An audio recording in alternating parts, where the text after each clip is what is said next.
अस्सलाम वालेकुम। तो बच्चों, आज हम जो कहानी सुनने वाले हैं उसका नाम है 12 महीने।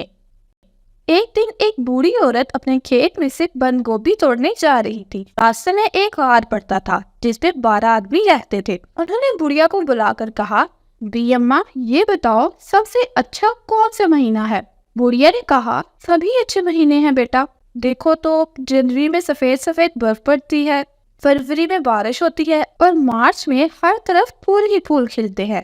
बाकी सारे महीने भी बहुत अच्छे हैं। एक आदमी बोला, बी अम्मा, तुमने हम सबकी तारीफ की, इसलिए हम तुम्हें इनाम देना चाहते हैं। तुम जानती हो, हर ही 12 महीने हैं। उन्होंने टोकरी में बहुत सा सोना भरकर बुढ़िया को दे दिया। बुढ़िया ने उनका शुक्रिया अदा किया और घर चली गई। घर आकर उसने अपने बच्चों को सोना दिखाया और उनसे कहा, अब हम बहुत अमीर हो जाएंगे। देखो तो मैं कितना सोना लाई हूँ। उसी वक्त बुढ़िया की एक हमसाई वहां आ गई।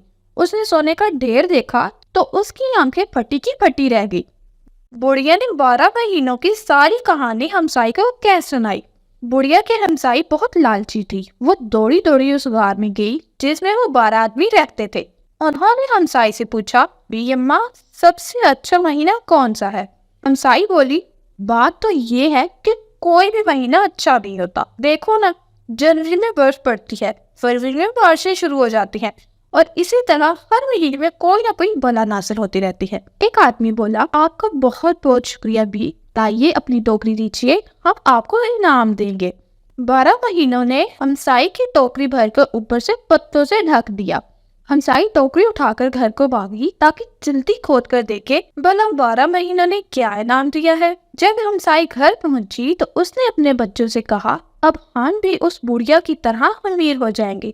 ये कहकर उसने टोकरी मेज पर उलट दी, लेकिन टोकरी में सोने की जगह कंकड़ भरे हुए थे। हमसाई बहुत नाराज हुई और भागी भागी बुढ़िया के पास गई। बुढ़िया ने हमसाई से पूछा, जब उन 12 आदमियों ने तुमसे ये पूछा था कि कौन सा महीना अच्छा होता है, तो तुमने क्या जवाब दिया था।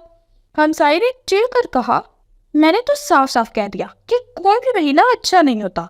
बुढ़िया बोली, फिर ठीक है, तुम्हारे साथ यही होना चाहिए था। भला कोई अपनी बुराई सुनकर इनाम देता है। तो बच्चों, आज की कहानी से हमें ये सबक मिलता है कि अल्लाह ताला की बनाई हुई हर चीज हमारे लिए अनमोल तोहफा है। इसलिए किसी चीज की बुराई नहीं करनी चाहिए, बल्कि अल्लाह ताला का शुक्र अदा करना चाहिए। तो बच्चों, उम्मीद है आज की कहानी आपको पसंद आई होगी। मिलते हैं नेक्स्ट वीडियो में, तब तक के लिए अल्लाह हाफिज।